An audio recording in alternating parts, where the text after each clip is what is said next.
예수의 사람이 되기 위해서는요, 냉정한 결단이 필요할 때가 있습니다. 성경이 그렇게 단호한 결정을 요구할 때가 있습니다.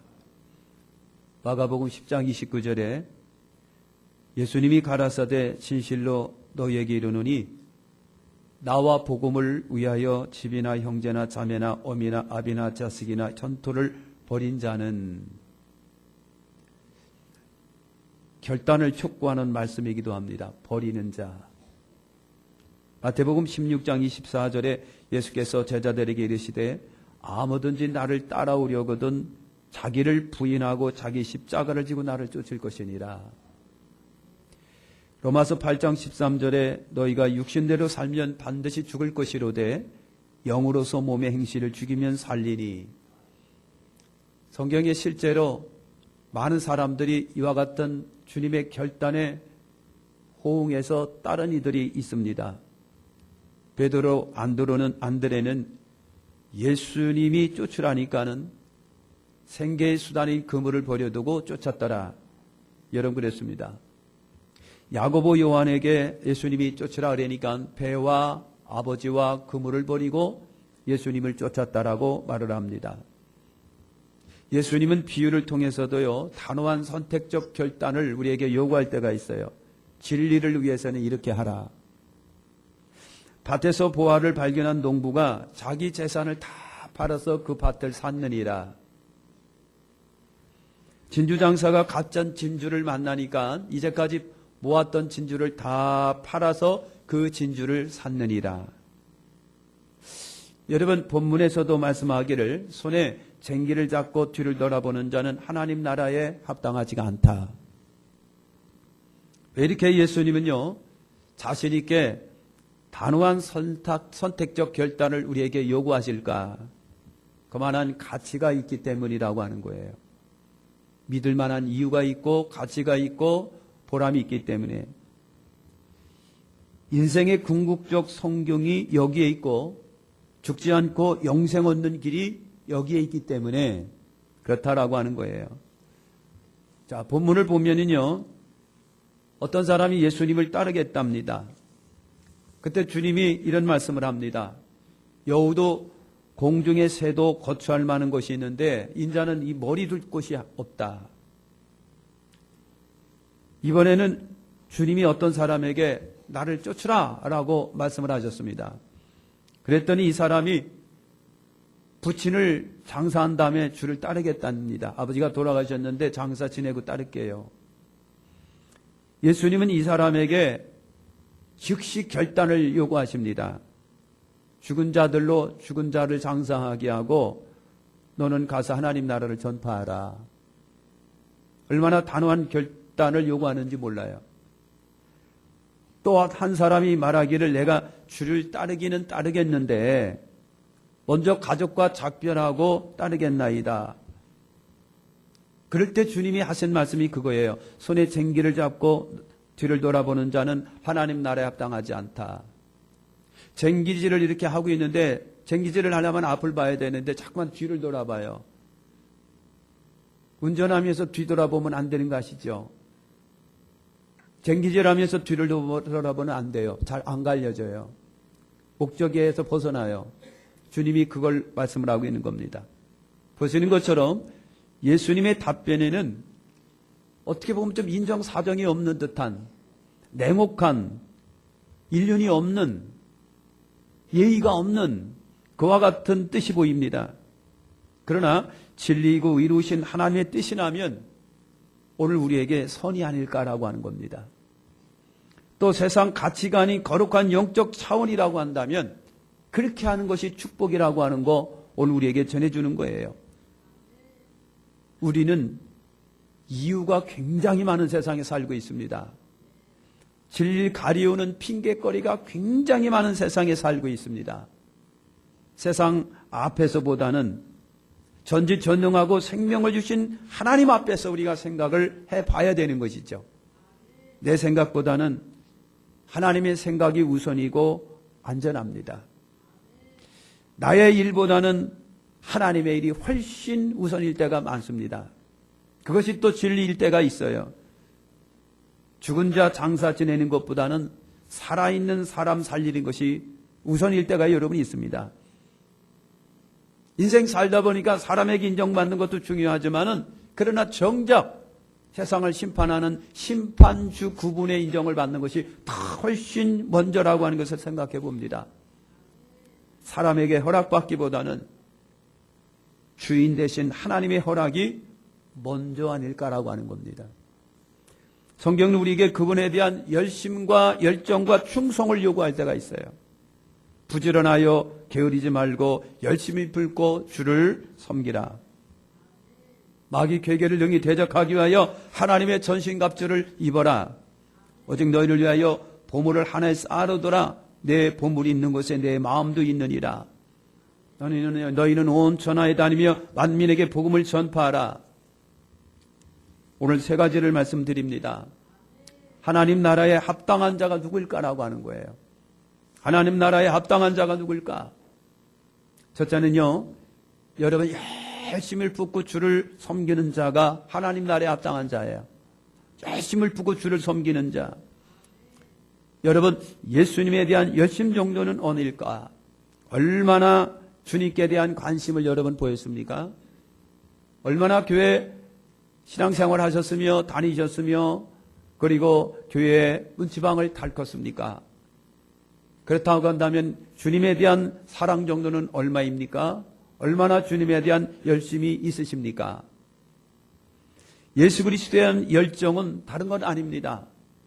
여러분, 예수 그리스도를 위한 묵상의 시간을 많이 갖는 것, 사실 어떻게 보면 그것이 주님을 품고 섬기고 사랑하는 그것이라고 하는 거예요.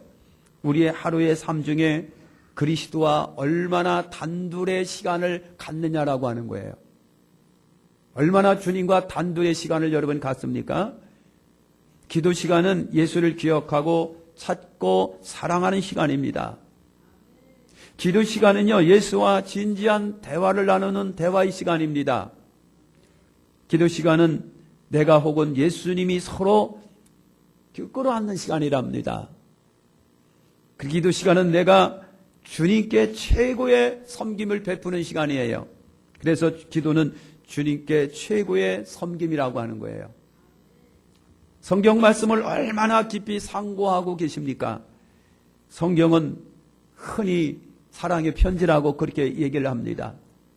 읽고 또 읽고 성경을 통해서 더 우리는 주님을 알아가며 더 주님을 사랑하며 더 주님께로 가까이 접근할 수가 있습니다.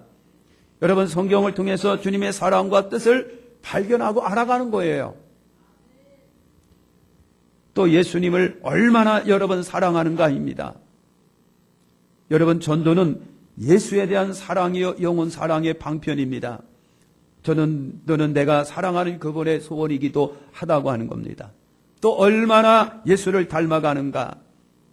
또 예수가 가신 곳이라면 얼지든 따라가는 것이 섬김인 것이고, 힘들고 피곤하고 어려워도 예수 바라보며 살아감이 열심 있는 섬김이라고 하는 것입니다.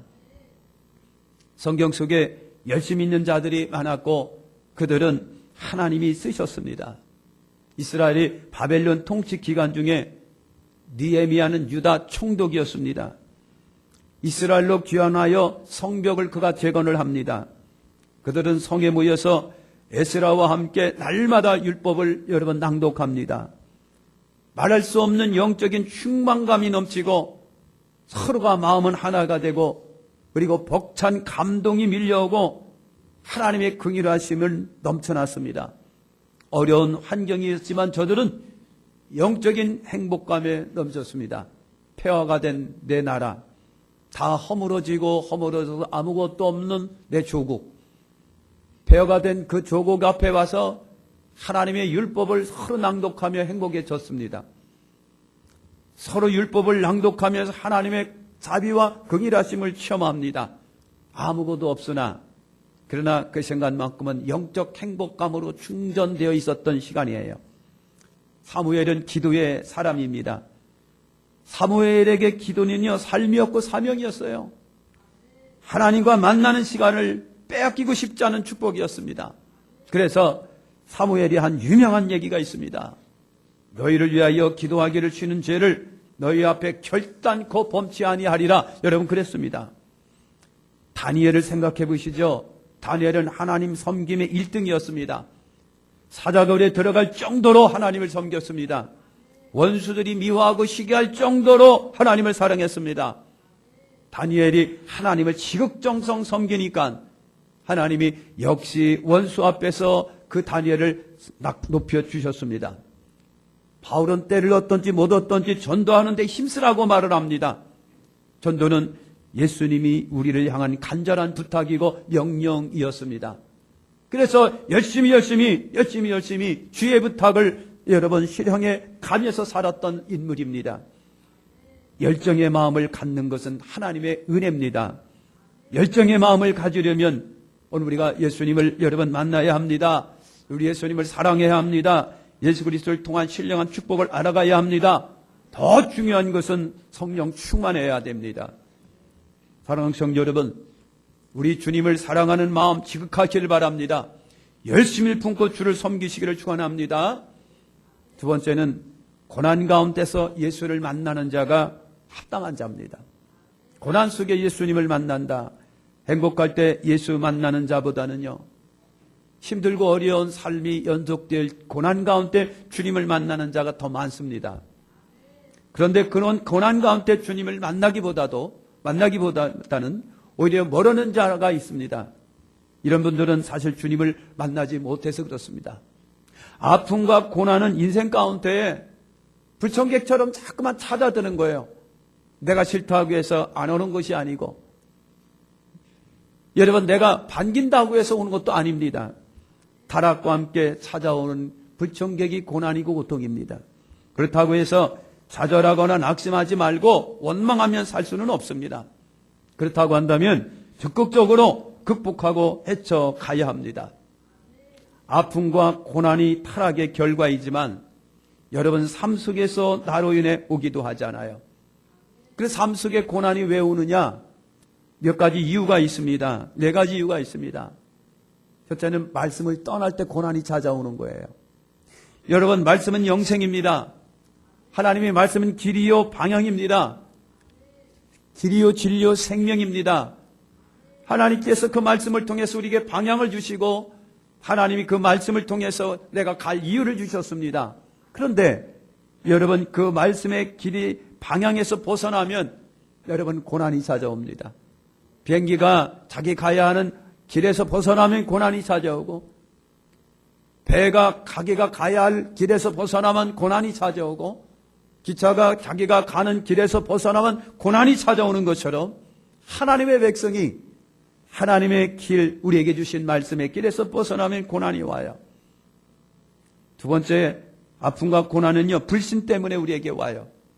여러분 육신의 생각과 방법대로 하니까 실패도 고난도 아픔도 우리에게 옵니다. 하나님의 생각은 생명과 평강이라고 그랬습니다. 그런데 사랑하는 성도 여러분, 전능하신 하나님을 우리가 불신합니다. 그리고 영접하지 않습니다. 받아들이지 아니합니다. 신뢰하지 않습니다. 그럴 때에 인생 속에 고난도 아픔도 찾아온다라고 하는 거예요. 세 번째는 고난은요, 교만 때문에 우리에게 오기도 합니다. 교만은 패망의 선봉이요 넘어짐의 앞잡이입니다. 하나님은 교만한 자를 물리치시고 겸손한 자를 가까이 하신다고 그랬거든요. 여러분 삶을 돌이켜볼 때 우리 주변에서 국가든 나라든 사회든 아니면 회사든 어떤 누구든 교만한 곳에 여러분 탈은 일어나게 되어 있습니다. 우쭐할거리고 돈 많이 벌고 우쭐하고 사장이 됐다라고 우쭐하는 순간 매스컴의 영향을 받게 되고, 그리고 추락하는 것은 잠깐입니다. 사랑하는 성도 여러분, 교만 때문에 고난과 고통이 우리에게 찾아온다고 하는 걸 기억하십시오. 마지막 4번째가 악을 심으면 고난이 찾아와요. 여러분 사람이 무엇을 심고 그대로 거둡니다. 선을 심으면 선을 거두고 악을 심으면 악을 거둡니다. 아름다움을 심으면 아름다움을 거두게 돼 있으나, 그런데 여러분은 오늘 우리가 악을 심으면 결국은 악의 열매를 거둘 수밖에 없는 것이 이치입니다. 이런 이유 4가지 이유가 우리에게 고난과 고통을 안겨주는 거예요. 어떻게 보면 여러분 고난은 싫습니다. 그럼에도 불구하고 인정사정 없이 다가오는 것이 우리 인생 속에 여러분 고통이고 고난입니다. 그렇다고 한다면 고난을 기회로 만들 필요는 여러분이 있습니다. 여러분 욥은 고난 속에서 더 깊은 신앙 세계로 들어갈 수가 있었습니다. 아브라함은 고난을 통하여 더 믿음의 사람이 여러분 될 수가 있었고요. 베드로는 아픈 상처가 신중한 믿음의 사람이 되게 했습니다. 바울은 많은 선교 고난 가운데 더 하나님의 은혜를 체험하는, 내가 힘들 때 곧 여러분 하나님의 신령한 은혜를 더 받는 축복의 시간으로 여겼습니다. 성경은 증언합니다. 시편 119편 71절에 보니 고난당하는 것이 내게 유익이라 이로 인하여 내가 주의 율례를 배우게 되었나이다. 시편 119편 67절에 고난당하기 전에 내가 그릇 행하였더니 이제 주의 말씀을 지키나이다. 그렇습니다. 여러분 마음먹기에 달렸다고 그러지요. 나를 도우시는 주님 앞에 고난을 이용하여 유익을 얻는 기회로 여기시기를 예수님의 이름으로 축원합니다. 세 번째는 하나님께 합당한 신앙인은요, 여러분 세상의 것에 여러분 쓸데없는 것과 그리고 세상의 것은 한계가 있고 그리고 반드시 시간이 지나면 사라진다라고 하는 것을 아는 것이 현명하다고 하는 것입니다. 그것이 하나님께 합당한 신앙이네요. 여러분 거룩함과 비거룩함을 구별하는 것이 지혜지요. 여러분 그것이 지혜입니다. 신앙 삶에 도움이 되는 것과 도움이 되지 않는 것, 이것이 구별하는 것이 지혜입니다. 도움이 되지 않으면 마음을 비우는 것이 지혜입니다.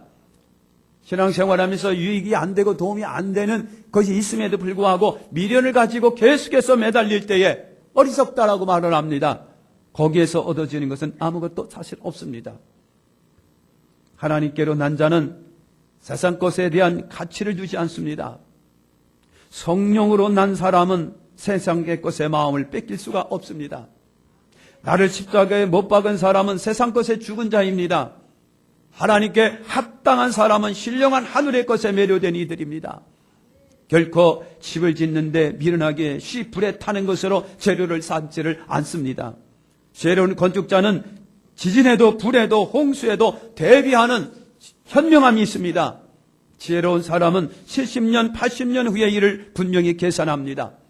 하나님께 합당한 사람은 선택과 결단이 분명하다라고 하는 것입니다. 하나님 나라에 합당한 자는 여러분 누구이겠습니까? 오늘 말씀을 주신 것처럼 열심을 품고 주를 섬기는 거예요. 여러분 열심히 주님을 찾고 기도하시며 말씀 속에 늘 거하시기를 바랍니다. 주님을 기억하고 묵상하는 시간이 좀 더 많아졌으면 좋겠습니다. 이것이 진심으로 주님을 섬기는 거예요.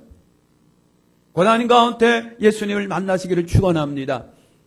크리스찬은 고난이면 고난일수록 더 깊이 주님을 찾아가는 사람들이라고 합니다. 사랑하는 성도 여러분, 고난 속에서 더 현명한 주님을 만나고 분명한 주님을 만나시기를 축원합니다. 하나님의 앞에 합당한 사람은 세상 것에 절대 가치를 두지 않습니다. 쉽게 썩어질 거 없어질 것에 여러분 올인하지 않습니다. 영원한 세계를 바라보면서 그 영원한 세계에 가치를 둡니다. 이것이 크리스찬입니다. 보이는 곳에 연연하지 않습니다. 보이는 곳에 마음을 뺏기지 않습니다. 보이는 것과 함께하지 않습니다. 오늘 우리는 보이지 않는 영원한 하나님 나라를 바라보고 그 하나님 나라에 마음을 둡니다. 이것이 하나님께 합당한 사람입니다. 보이는 것보다 보이지 않는 것이 더 크고 더 가치가 있다라고 더 영원한 것을 반드시 기억하시기를 축원합니다. 지혜로운 자는 보이지 않는 것을 보는 자입니다. 그러기에 여러분 쟁기를 잡고 결코 뒤돌아보지 않습니다. 하나님 나라에 합당한 사람은요, 앞을 향하여 가되 뒤를 쳐다보다가 사고당하지 않습니다. 분명히 앞을 향하여 열심히 쟁기를 잡고 결코 뒤를 돌아보지 않는 그 사람이 합당한 사람이라고 하는 것을 반드시 기억하시기를 축원합니다. 2017년도 오늘이 31일입니다. 이 시간은 여러분 더 이상 돌아오지 않습니다.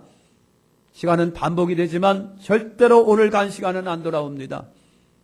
한 살을 더 먹고 이제 시작을 합니다. 와다 보니까 이렇게 됐습니다. 사랑하는 성도 여러분, 이제 쟁기를 잡고 뒤돌아보지 아니하고 합당한 하나님 나라에 합당한 자들이 되시기를 축원합니다.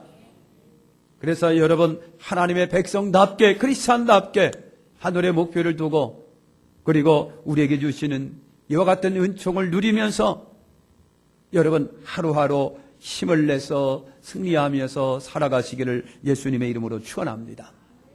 기도하겠습니다. 하나님 아버지 고맙습니다.